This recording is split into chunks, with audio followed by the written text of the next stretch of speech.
শেখ হাসিনার নির্দেশে 18 ফেব্রুয়ারি রাত 12টার পর সারা দেশে হরতাল ও মশাল মিছিল পালন করে ছাত্রলীগ।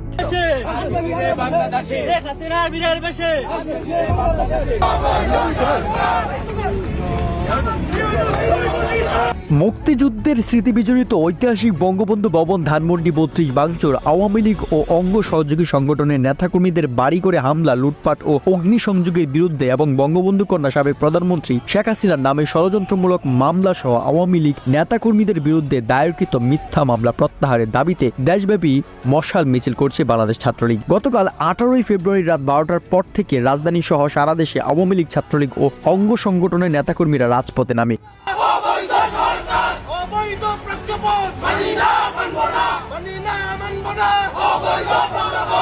বিভিন্ন জেলা, উপজেলা, মহানগর ও ইউনিয়ন পর্যায়ে বিক্ষোভ ও মশাল মিছিল অনুষ্ঠিত হয়। ছাত্রলীগের পক্ষ থেকে দাবি জানানো হয়েছে স্বৈরাচার ইউনূসের অবৈধ শাসনের অবসান, দেশব্যাপী ডেভিল হান্ট নামক অভিযানের নামে আওয়ামী লীগ ও ছাত্রলীগ নেতাকর্মীদের গণগ্রেফতার বন্ধ এবং ভোট ব্যাট কর বৃদ্ধির অযৌক্তিক সিদ্ধান্ত প্রত্যাহার করতে হবে। পাশাপাশি শেখ হাসিনাকে ভারত থেকে সম্মানের সঙ্গে ফিরিয়ে আনতে সরকারকে বাধ্য করার শপথ নেন নেতাকর্মীরা। ঢাকা বিশ্ববিদ্যালয়, রাজশাহী, চট্টগ্রাম, খুলনা, বরিশাল সহ দেশের বিভিন্ন বিশ্ববিদ্যালয় ও জেলা শহরে হাজারো নেতাকর্মী মশাল হাতে বিক্ষোভ মিছিলে অংশ নেন।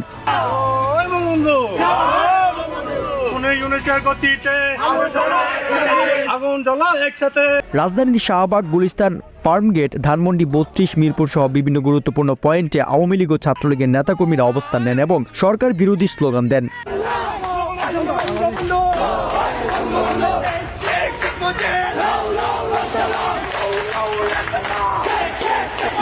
ঢাকা বিশ্ববিদ্যালয়ে ছাত্রলীগের নেতাকর্মীরা মশাল হাতে শোভাযাত্রা বের করে। বিক্ষোভে বক্তারা বলেন, স্বৈরাচার ইউনূসের দুঃশাসন আর চলতে দেওয়া হবে না, শেখ হাসিনাকে দেশে ফিরিয়ে আনতেই হবে।